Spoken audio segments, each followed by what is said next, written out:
네, 말씀은 레위기 58탄이고요. 제목은 초막절 속의 십자가라는 제목입니다. 레위기 23장 33절에서 44절 말씀까지 보겠습니다. 23장 33절부터 44절까지요. 네, 같이 한 목소리로 읽겠습니다. 시작. 여호와께서 모세에게 말씀하여 이르시되 이스라엘 자손에게 말하여 이르라. 일곱째 달 15째 날은 초막절이니 여호와를 위하여 이레 동안 지킬 것이라. 첫날에는 성회로 모일지니 너희는 아무 노동도 하지 말지며 이레 동안에 너희는 여호와께 화제를 드릴 것이요 여덟 번째 날에도 너희는 성회로 모여서 여호와께 화제를 드릴지니 이는 거룩한 너희는 어떤 노동도 하지 말지니라. 이것들은 여호와의 절기라. 너희는 공포하여 성회를 열고 여호와께 화제를 드릴지니 번제와 소제와 희생 제물과 전제를 각각 그 날에 드릴지니 이는 여호와의 안식일 외에 너희의 헌물 외에 너희의 모든 서원 제물 외에 또 너희의 모든 자원 제물 외에 너희가 여호와께 드리는 것이니라. 너희가 토지 소산한 거두기를 마치거든 일곱째 달 15셋 날부터 이레 동안 여호와의 절기를 지키되 첫날에도 안식하고 여덟 번째 날에도 안식할 것이요 첫날에는 너희가 아름다운 나무 실과와 종려나무 가지와 무성한 나뭇가지와 시내 버드를 취하여 너희의 하나님 여호와 앞에서 이레 동안 즐거워할 것이라. 너희는 매년 이레 동안 여호와께 이 절기를 지키더니 너희 대대로 영원한 규례라. 너희는 일곱째 달에 이 일을 지킬지니라. 너희는 이레 동안 초막에 거주하되 이스라엘에서 난 자는 다 초막에 거주할지니 이는 내가 이스라엘 자손을 애굽 땅에서 인도하여 내던 때에 초막에 거주하게 한 줄을 너희 대대로 알게 함이니라. 나는 너희의 하나님 여호와이니라. 모세는 이와 같이 여호와의 절기를 이스라엘 자손에게 공포하였더라. 아멘. 네, 끝에 또 없네요. 아, 제정신이 아니죠? 네. 네, 오늘은 이제 마지막 절기예요. 유대인의 7대 절기라고 하는 이제 초막절 마지막 절기입니다. 예, 이 날은 이제 가을절기 마지막으로 광야 생활을 하던 날을 기념하면서 이제 초막, 본문에도 나오죠. 각종 나무들로 또 풀로 이렇게 초막을 짓는 거예요. 그래서 초막을 짓고 거기서 생활하는 거예요. 8일 동안 그 초막 안에서 생활하는 절기. 그래서 초막절이라고 이렇게 부릅니다. 그리고 또 광야에서는 실제로 장막 생활을 했잖아요. 그래서 이제 그 장막에서 생활했다. 그래서 이제 장막절이라고 부르기도 하고요. 그리고 이때는 이제 가을 추수니까 가을 추수 절기를 이렇게 그 추수한 곡식들을 이렇게 저장한다. 그런 의미에서 이제 수장절이라고 표현을 하기도 해요. 그래서 오늘날의 우리 기독교에서는 이 날을 초막절을 이제 추수감사절이라는 이름으로 이제 지키는 교회들이 많이 있죠. 그래서 지난주에 이미 말씀드렸지만 풍성한 추수를 감사하는 이 좋은 날 왜 좋은 집을 놔두고 지금 좋은 집을 놔두고 지금 초막에서 생활을 하라는 거거든요. 그것도 뭐 하루도 아니고 일주일 8일 동안 이렇게 왜 초막에서 생활을 하라고 할까? 그건 뭐라 그랬어요? 나를 괴롭게 하는 거예요. 좋은 데서 사는 게 아니라 좀 안 좋은 데 살면서 나를 괴롭게 하는 거. 다시 말해서 너희는 추수할 음식을 감사히 먹을 가치가 있다 없다? 없다라는 얘기를 오히려 반대로 하는 거죠. 그래서 광야에서 고생하던 시절로 내려가라는 거예요. 그러니까 지금 이 절기는 광야에서 지키는 절기가 아닙니다. 가나안 땅에 들어갔을 때 풍성한 그 곡식들이 있는 상황에서 이 초막절을 지키는 거예요. 그래서 광야 생활했던 거, 광야에서 고생했던 거를 경험하면서 하나님의 은혜로 살았다는 것을 다시 한번 경험하라는 뜻으로 초막절을 지키라고 하는 겁니다. 그래서 8일 동안 고생하며 광야 생활을 이제 체험하는 거죠.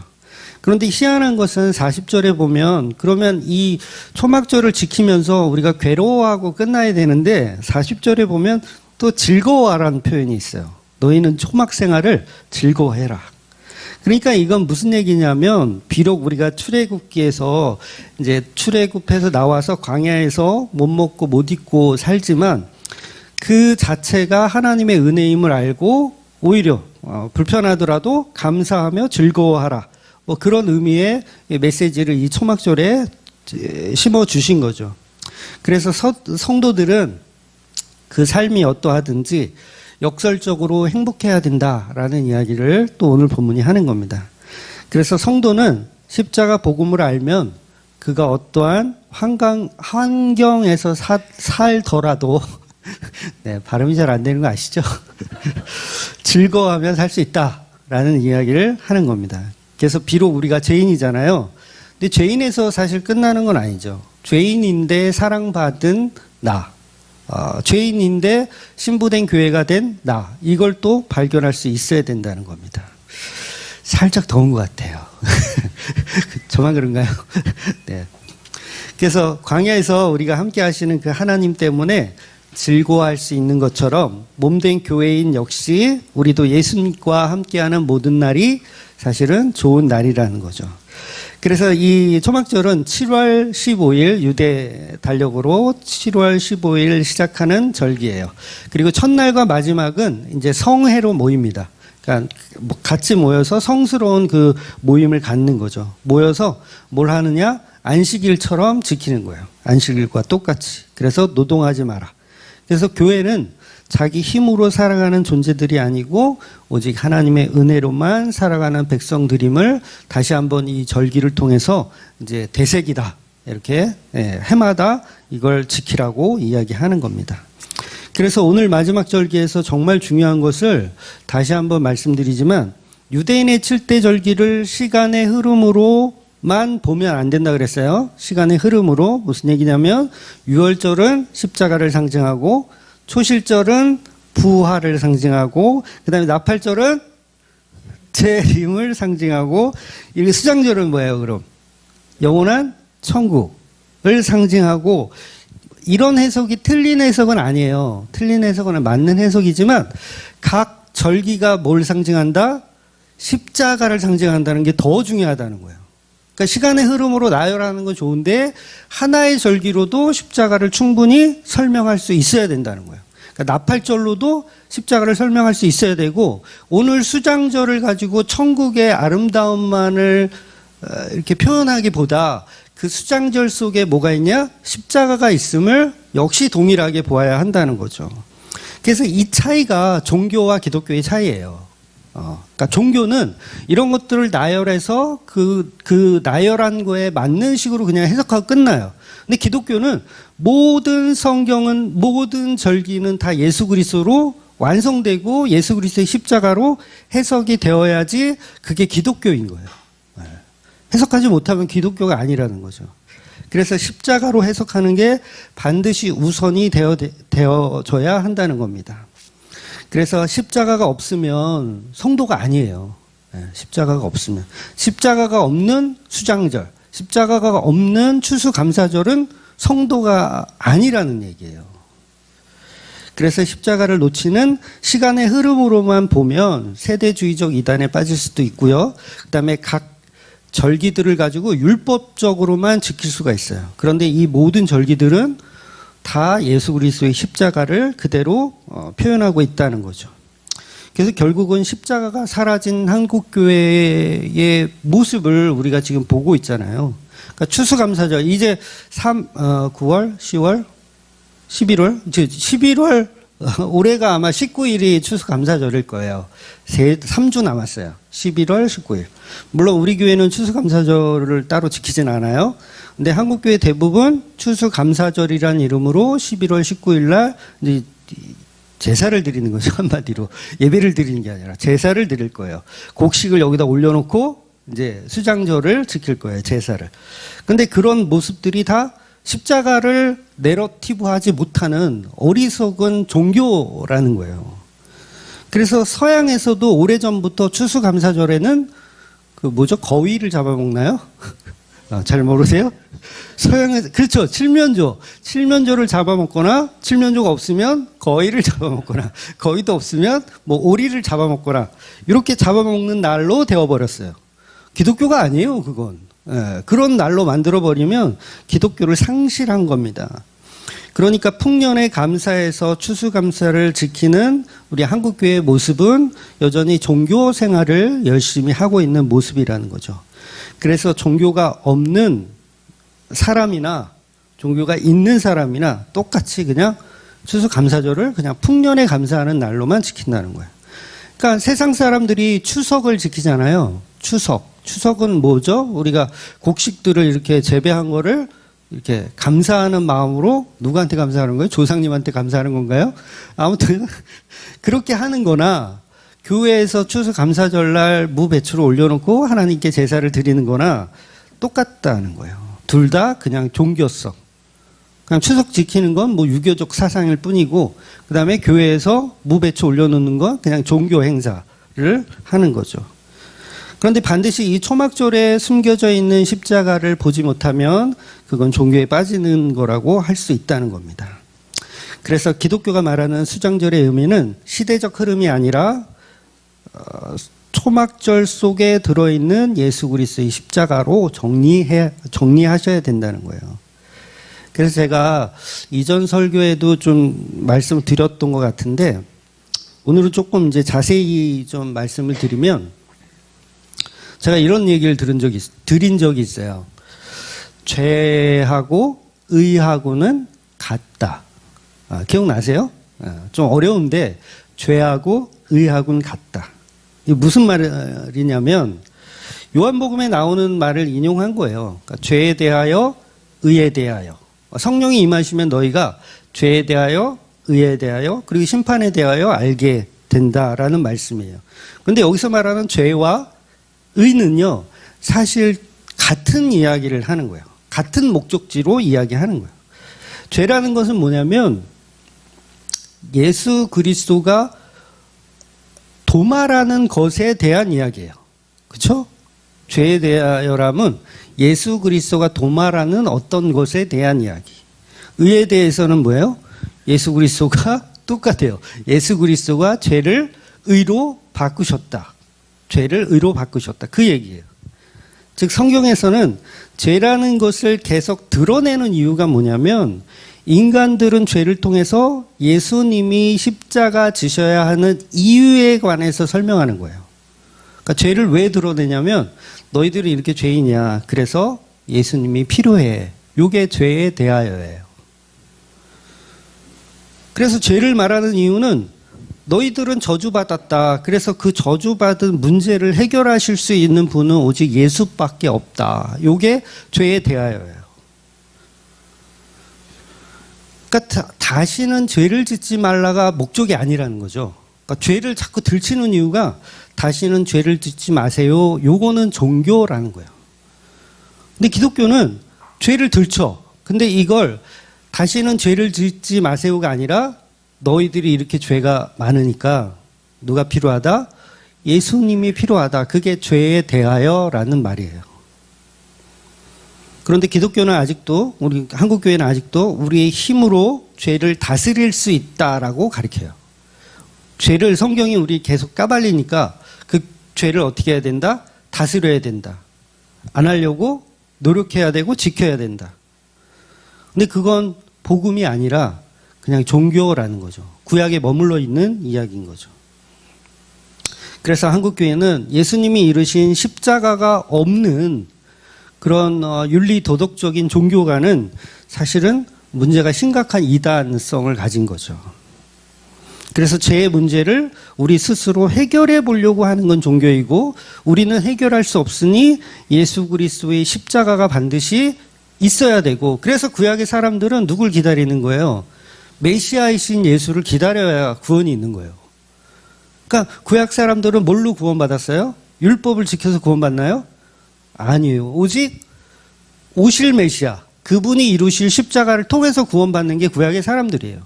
신약의 사람들도 마찬가지죠. 오신 예수가 십자가를 통해서 구원하신 그 피로 구원을 받는 겁니다. 그러니까 구약이냐 신약이나 둘 다 예수님의 십자가로만 구원이 되는 거예요. 그래서 성경이 죄를 말하는 이유는 저와 여러분이 죄 짓지 말고 착하게 살아서 천국 가라는 그 목적이 아니고 오직 예수님이 필요한 존재임을 알아가라고. 그래서 율법의 끝은 십자가 앞이라고 제가 말씀을 계속 드렸어요. 그래서 성경은 우리에게 죄 짓지 말라는 게 최종 결론이 아닙니다. 예수님이 담당하셨다예요. 예수님이 그 죄를 담당하셨다. 그래서 담당하셨다 이 말 자체가 기쁜 소식인 거죠. 그래서 이걸 복음이라고 하는 거예요. 기쁜 소식. 아, 예수님이 담당하셨구나. 복음. 죄에 대하여. 그래서 죄라는 것은 너희가 나를 믿지 않음이요라고 예수님이 명확하게 말씀하셨어요. 너희는 윤리 도덕적인 죄가 아니라 너희는 나를 믿지 않는 게 죄다라고 예수님이 말씀하셨습니다. 그래서 죄가 말하고 싶은 본질은 십자가에 죽은 예수, 그 예수를 믿지 않으면 결국은 심판을 받는다라는 얘기하는 겁니다. 그래서 의에 대하여라 함은 역시 마찬가지죠. 예수님이 어린 양이시다예요.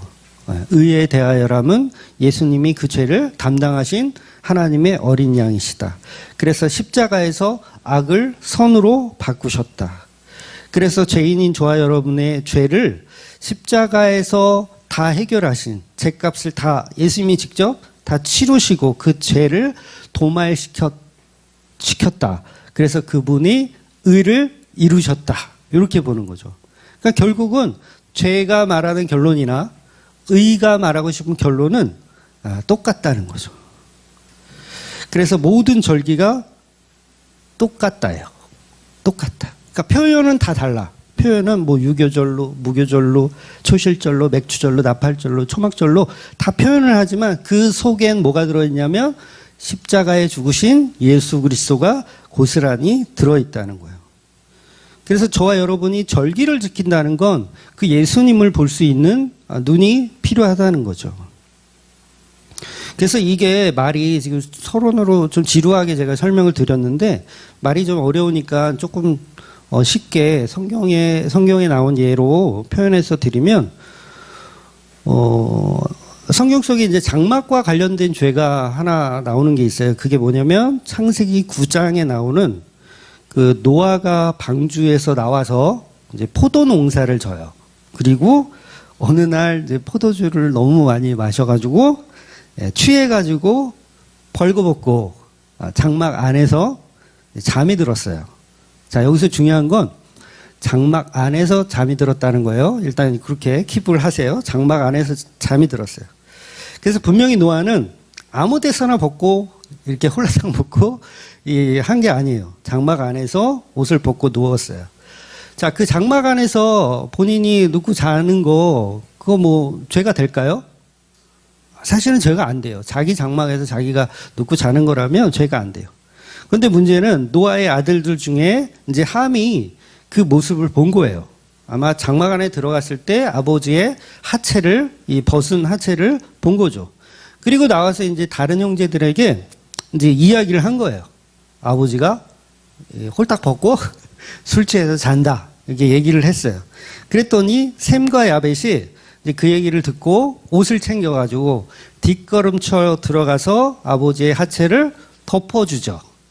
다 아시는 내용이죠? 자, 모르는 것처럼, 처음 듣는 것처럼. 그래서 이제 함이 이제 그 한마디로 얘기해서 알레리 꼴레리를 한 거잖아요. 함이. 그래서 함이 아버지의 수치를 보았다는 이유로 저주를 받아요. 저주를 받는데 특이한 게 뭐냐면 지금 잘못은 함이 했잖아요. 함이 했는데 아니 노아는 벗고 있었고 함이 벗은 몸을 이제 조롱한 것으로 이제 표현을 해요. 성경은. 그래서 근데 다른 형제들은 아버지의 하체를 보지 않고 뒷걸음쳐 들어가서 그 하체를 덮으신 거고 함은 본 거죠. 다 본 거예요. 그러면 노아가 이제 깨어났어. 함이 나한테 한 짓을 알게 됐어. 그래서 이제 저주를 하는 내용이 나오는데 제가 왜 이 얘기를 드리냐면 그럼 저주를 함에게 하면 되잖아요. 근데 9장을 보시면 아시겠지만 함에게 저주를 하는 게 아니라 그 아들, 함의 아들인 가나안에게 저주를 해요. 노아가. 그러면 이 가나안은 억울하겠어요? 안 억울하겠어요? 되게 억울하겠죠. 아니, 잘못은 내 아버지가 했는데 왜 저주는 내가 받는가? 가나안은 억울한 거예요. 도대체 아버지 잘못이 왜 나한테 오는가? 여러분, 신학적으로 이건요, 굉장한 난제인 거 아세요? 네, 교수들도 이거 풀어내는 교수를 제가 본 적이 없어요. 왜 함이 잘못했는데 가나안이 저주를 받는가? 그래서 여러 가지 이제 학자들의 썰이 있습니다. 어떤 그 대표적인 썰이 뭐냐면 9장 1절에 보면 하나님이 노아와 세 아들을 축복하는 내용이 나와요. 그러니까 함도 축복을 받아요. 9장 1절에 먼저 이 사건이 있기 전에 축복을 받아요. 그래서 함은 면죄부를 받은 거다. 축복을 이미 받았으니까 면죄부를 받은 거다. 그래서 저주를 하긴 해야 되겠고 함은 이미 생육하고 번성하라는 축복을 받았기 때문에 그 아들인 가나안에게 그 저주가 건너뛰고 내려졌다. 그래서 가나안이 저주를 받았다. 이렇게 해석하는 분들이 있어요. 근데 그렇게 따지자면 아담도 사실은 축복받잖아요. 태어났을 때. 그죠? 아담도 생육하고 번성하라는 축복을 받고 그 다음에 보시기에 좋았다는 축복을 받잖아요. 그런데도 죄를 지으니까 어떻게 돼요? 에덴 동산 쫓겨나잖아요. 그런 의미에서 보자면 이런 접근도 그렇게 썩 완벽하다고 볼 수는 없어요. 그리고 또 어떤 학자는 이렇게 해석을 합니다. 요거는 지금 모세가 기록하고 있잖아요. 모세오경, 창세기 자체가 모세가 기록하고 있는데 가나안은 이제 앞으로 정복해 들어가야 할 땅이에요. 그렇죠? 근데 정복해 들어갈 땅인데 그 땅은 진멸 전쟁을 해야 됩니다. 다 죽여요. 그러니까 쉽게 말해서 갓난 아기까지 죽여야 돼요. 여자, 갓난 아기까지 다 죽여야 되는 진멸 전쟁을 가나안 땅에 해야 돼. 그러니까 이스라엘 백성들이 양심의 가책을 받을 수가 있겠죠. 전쟁 중에. 여러분 아기까지 죽이라면 죽이겠어요? 못 죽일 거 아니에요. 그러니까 양심의 가책을 받을까 봐 모세가 일부러 요 창세기 9장에다가 그 내용을 집어넣은 거예요. 가나안은 저주를 받았다. 하나님으로 저주를 받았으니까 마음 놓고 죽여라. 그런 의미에서 이제 원래 함이 저주를 받아야 되는데 거기에 가나안이란 이름을 이제 모세가 집어넣었다. 이렇게 해석을 하는 분들도 계세요. 아주 소설을 쓰고 있는 거죠. 네. 또 어떤 사람은 이래요. 사실 최초의 목격자는 함이 아니고 가나안이었다. 그래서 가나안이 저주를 받은 것이다. 이렇게 추측을 하기도 합니다. 여러분은 어떻게 이해하시겠어요?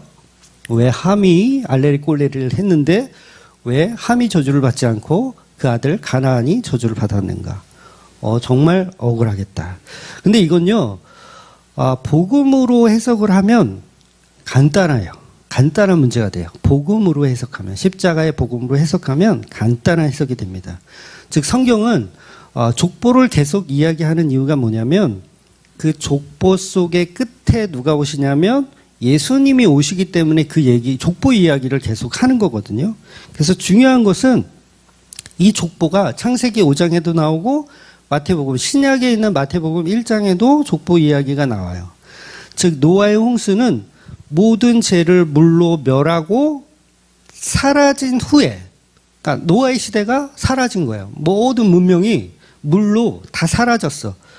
그리고 다시 시작하는 거예요. 에덴 동산이죠. 새 에덴 동산. 새 에덴 동산을 다시 시작하는 거. 그래서 9장 1절에 생육하고 번성하여 땅에 충만하라는 말씀이 에덴 동산에서 했던 말씀과 동일하게 이 노아에게도 동일하게 주어지는 거예요. 그러니까 타락 전에 주었던 그 제 언약이 다시 등장하는 거예요. 그렇다면 저주받은 죄의 본질 함은 누구를 상징하냐면 죄를 지은 아담을 상징하는 거예요. 죄를 지은 아담. 그리고 선악과 먹고 저주받은 첫사람 이 아담이 있고 그 다음에 그 첫사람 아담이 있으면 그 죄를 도말해야 하는 그 저주를 감당해야 되는 누군가가 또 와야 되죠. 그 후손이 와야 되는 거예요.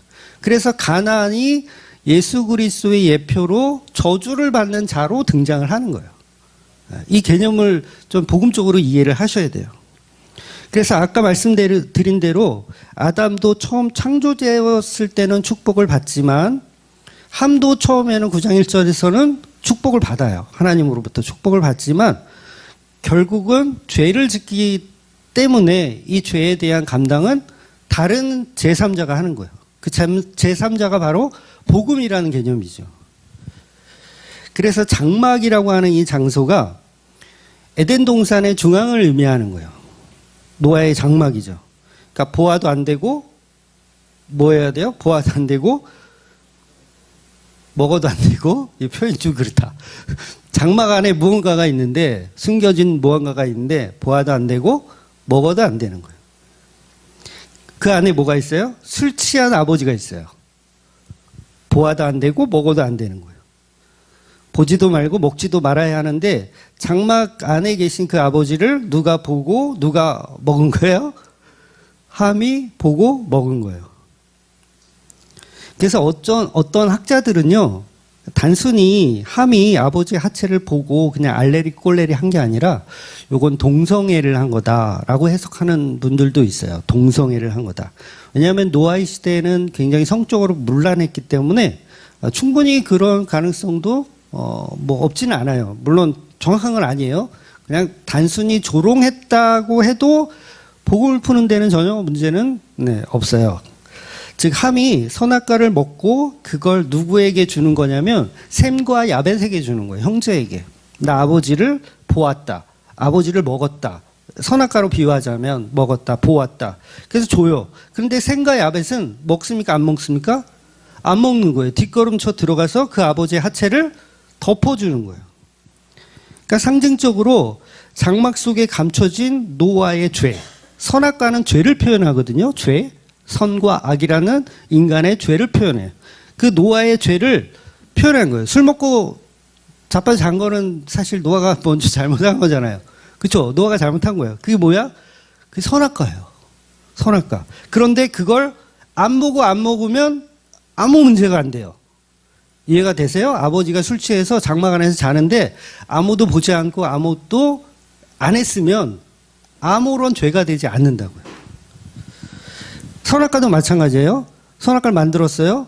아무도 먹지 않고 아무도 보지 않으면 아무 문제가 안 돼요. 근데 문제는 그거를 먹었고 보았다는 게 문제인 거죠. 그래서 선악과는 먹지도 만지지도 해야 되는데 결국은 죄라는 것을 짓게 되는 거. 아담이 짓게 되는 거. 그리고 함이 죄를 짓게 되는 거. 근데 그거에 대한 책임은 함의 아들인 가나안이 짓는 거고, 첫 번째 아담이 죄를 진 거를 두 번째 아담이신 예수님이 그 저주를 감당해 내시는 거예요. 이게 장막 속의 개념인 거예요. 장막 속의 개념. 그런데 결국 함은 선악과를 먹은 것처럼 아버지의 하체를 보고 조롱합니다. 그래서 노아의 홍수 이후 첫 번째 죄가 시작된 거예요. 노아의 홍수. 이제 새 에덴 동산이 지금 만들어졌는데 첫 번째 죄가 등장하는 거예요. 그러니까 이걸 아담의 죄라고 할 수 있는 거죠. 그렇다면 그 저주인 함이 아닌, 저주의 대상인 함이 아닌 그 족보에서 나오는 가나안이 그걸 감당해내는 것은 복음을 설명하고 있는 내용이라는 거죠. 즉 첫 아담이 지은 죄를 둘째 아담인 예수께서 저주를 십자가에서 감당하는 내용이 가나안이 저주받은 이유예요. 간단하죠. 그래서 가나안이 상징적으로 십자가의 저주를 상징합니다. 마치 다윗과 우리아의 아내 밧세바가 서로 이제 범죄를 하잖아요. 간통이라고 해야 되나요? 이거 뭘 간음이라고 해야 되나요? 죄를 짓잖아요. 잘못은 다윗하고 밧세바가 했어요. 뭐 밧세바가 강간을 당했는지 그 정확하게 잘 모르겠어요. 하여튼간 잘못은 엄마 아빠가 했는데 그 죄값을 누가 받아요? 그 아이가 받아요. 다윗과 밧세바 사이에서 태어난 그 아이가 결국은 시름시름 앓다가 다윗이 아무리 기도를 해도 고쳐주지 않으시고 그 죄값을 그 아이가 감당하고 죽는 거예요. 그러니까 이 내용이 똑같죠. 왜 함이 잘못했는데 가나안이 저주를 받는가? 그 내용이 똑같이 설명되는 거예요. 그래서 가나안 족속들은 저주받은 상태로 살고 있기 때문에, 그래서 그 사람들이 훌륭하다는 얘기가 아니에요. 가나안은 저주를 받았기 때문에 죄를 짓고 사는 거예요. 계속 그 후손들이. 그래서 죄를 짓고 사는 가나안 땅을 누가 쳐들어가냐면 하나님의 군대 여호수아가 저주받은 자들을 진멸하러 들어가는 거예요. 가나안을 정복해 들어가는 거예요. 근데 이 전쟁은 어떤 전쟁이라고 그랬어요? 진멸 전쟁. 아이와 어른에 이르기까지 여자든 남자든 상관없이 다 죽이는 십자가 전쟁인 거예요. 그러니까 가나안 땅 자체가 예수 그리스도라면 하나님의 군대가 그 예수 그리스도라는 십자가를 저주 가운데 진멸해 버리는 거예요. 잘못은 함이 해놓고서 가나안이 저주를 받는 거예요. 십자가 이야기를 하고 있는 겁니다. 그래서 저주를 받는다는 것은 그 자체가 죄악으로 살고 있다라는 예언이에요. 다시 말씀드리지만 가나안 땅의 족속들이 죄가 없다는 게 아니에요. 저주를 받았기 때문에 저주스러운 죄 가운데 그냥 계속 살고 있는 거예요. 저주가 뭐예요? 자기가 죄를 지어도 죄가 뭔지 모르는 상태로 살아가는 게 그게 저주받은 상태잖아요. 그래서 그 죄악된 도시 가나안을 하나님의 군대가 뚫고 들어가서 거주를 하는 거예요. 이게 중요하거든요. 가나안 땅은 저주받은 땅이에요. 근데 하나님의 군대가 그 저주받은 땅을 진멸하고 여기를 청소하고 다시 돌아오는 게 아니에요. 거기서 거주해서 산다고요. 진멸된 그 가나안 땅을 들어가서 거주하며 사는 거예요. 더러운 땅이잖아요. 가나안은 저주받은 땅. 가나안 족속이 사는. 그런데 거기를 진멸에 들어가서 거기서 거주해서 사는 거. 그럼 무슨 얘기입니까? 하나님의 군대인 교회가 십자가라는 저주를 뚫고 들어가서 그 십자가라는 장막 속에 사는 거예요. 이게 기독교예요. 그러니까 진멸하고 돌아오는 게 아니에요. 그 안에 들어가서 사는 겁니다. 즉 여호수아라는 예수가 십자가를 뚫고 들어가는 거예요. 저주 속으로 뚫고 들어가는 거. 근데 여호수아가 혼자 들어갑니까? 자기 백성들을 주렁주렁 달고 들어가는 거예요. 12지파를 다 데리고 주렁주렁 달고 저주의 땅을 진멸하에 들어가서 거기에서 거주해서 사는 거예요. 그래서 십자가 속을 뚫고 들어가서 장막을 치고 그 안에서 사는 거. 그래서 이게 뭐예요? 선악과가 다시 회복되는 거. 생명나무가 회복되는 이야기를 하는 거예요. 그래서 이것이 오늘 제목이기도 한 초막절 속의 십자가라는 개념입니다. 그래서 지금 우리가 이 다루고 있는 이 모든 절기는 가나안 땅이라고 하는 그 죄악된 그 저주가 가득한 그곳을 뚫고 들어가서 해야 하는 절기들이라고 계속 말씀드렸잖아요. 그 저주의 가나안을 뚫고 들어가서 그 안에서 해야 할 절기들. 그러니까 모든 절기가 십자가 속으로 다 투영되는 거예요.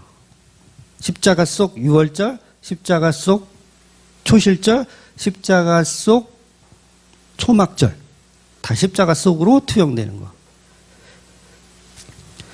그래서 실제로 그 죄악으로 가득한 가나안 땅에 나중에 어떻게 됩니까? 예루살렘 성전이 세워져요. 그 저주받은 그 땅에. 노아를 알레리꼴레리한 그 함의 한 잘못을 가나안이 뒤집어쓰고 저주를 받아 있는 그곳을 하나님의 군대가 들어가서 거기에 뭘 세우냐면 예루살렘 성전을 세우는 거예요. 그리고 그 예루살렘에서 예수님이 십자가에 달려서 죽으시는 거죠. 그러니까 하나님의 아들이신 예수님이 성육신에서 어딜 가냐면 저주받은 그 땅에 가시는 거예요. 거기가 가나안 땅이에요. 대한민국에 안 오셨어요. 대한민국은 저주에 받은 땅이 아니니까. 저주받은 땅으로 가시는 거예요. 결국 저주받은 땅의 의미는 십자가라는 성질을 만들어내는 거죠. 그래서 선악과가 섰던 그 에덴 동산에 예수님이 이제 십자가로 다시 세우시는 거. 그래서 저주받은 땅을 예수님이 십자가로 회복하는 이야기. 그래서 에덴 동산이 재창조되고 노아의 그 새 에덴 동산이 다시 재창조되고, 그래서 모든 절기들이 예수님이 이루신 그 십자가로 다시 재창조되는 이야기를 하고 있는 거예요.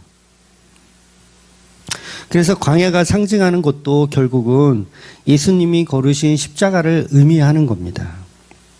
아사셀의 염소, 지난주에 나눴지만 아사셀의 염소가 광야에서 죽는 것도 광야에서 장막 짓고 살던 그 자리에 염소가 가서 죽는 거예요.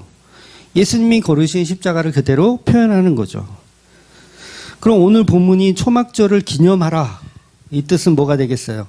십자가에 죽은 예수를 기념하라, 그 얘기를 하고 있는 거예요. 즉 십자가에 거주하는 것을 기념하라. 너희들은 십자가에서 죽었다, 저주받았다, 이것을 기념하라. 그렇다면 이 초막절의 의미가 십자가에 죽은 예수를 기념하라는 것이라면, 오늘날 우리가 추수감사절을 이렇게 풍년에 감사하는 추석과 같이 지키는 것은 십자가와 전혀 동떨어진 종교적 행위일 뿐이라는 거예요. 예수님, 저는 가나안 땅입니다. 요게 돼야죠. 저는 가나안 땅입니다. 저는 저주받아 마땅하고 진멸당해 마땅한 땅입니다. 그런데 내가 진멸돼야 할 내 땅을 예수님이 그 저주를 다 받아내시고 예수님이 가나안이 되신 거예요.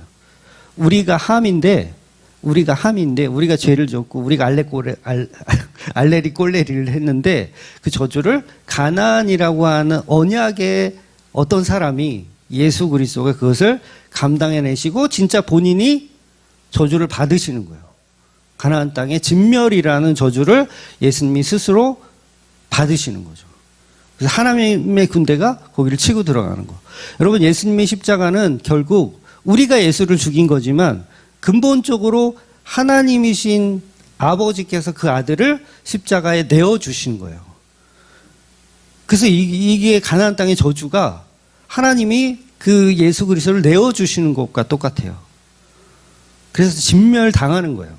누가? 우리가 진멸당하는 게 아니라 예수가 십자가에서 진멸을 당하는 겁니다. 그래서 선악과 먹은 죄인이며 아버지의 장막을 더럽힌 저와 여러분이 받아야 할 저주를 그 아들 예수가 감당을 하셨군요. 이게 원시복음과 또 연결이 되죠. 원시복음이에요. 여자의 후손이 뱀의 머리를 상하게 하는 거. 그러니까 선악과는 우리가 먹고 그 후손인 예수 그리스도가 그 선악과 먹은 거의 죄값을 치르시는 거. 그래서 뱀에 물리시는 분이 예수님이죠. 그러나 그 물림이 끝이 아니라 사탄의 대가리를, 뱀의 대가리를 짓밟아 버리시는 예수. 그래서 가나안 땅은 나를 십자가로 인도하는 곳이에요. 그래서 십자가 속에 사는 곳입니다. 그래서 복음은 십자가라는 저주를 뚫고 들어가서 그곳에서 사는 거. 여러분은 십자가를 뚫고 들어가서 그곳에서 살고 계십니까? 네. 좀 어렵나요? 오늘 설교가 좀 어려울 수 있겠다. 네. 네, 어려울 수 있지만 할 수 없어요. 그래서 이게 수장절의 의미입니다. 수장절. 곡식 이렇게 막 수장해서 좋다, 우리 영원한 천국 이제 겨울 나자, 이게 아니라 그 수장절 속에 들어 계신 예수님. 그래서 수장절이란 말은 곡식을 이렇게 수장해서 겨울 내내 보낸다는 뜻인데, 예수라는 곡식이에요. 사실 우리에게는. 모든 성도는 예수라는 곡식과 함께 수장이 되는 거예요. 수장. 그 수장한 장소는 어디냐면 십자가 속. 십자가 속에 수장되는 거. 그래서 영원히 십자가와 더불어 사는 게 성도입니다. 네, 십자가 속에서 사셔야 돼요. 이게 어려운 얘기거든요. 십자가 속에서 이런 십자가 속에서 사는 게 뭔데, 저주 가운데 사는 거예요. 예수께서 감당하신 저주를 날마다 보며 사는 게 초막절을 지키는 일입니다. 그러니까 우리가 예수님이 저주받은 가나안 땅이시군요. 누구의 죄 때문에? 나의 죄 때문에. 아담이 내가 먹은 선악과 때문에 예수님이 그 일을 감당하시는군요. 이렇게 사는 게 초막절을 지키고 사는 겁니다. 그래서 죽는 날까지 저와 여러분은 십자가 속에 들어있는 그 초막절을 지키고 사시는 저와 여러분이 되시기를 주의 이름으로 축원드리겠습니다. 아멘. 기도하겠습니다.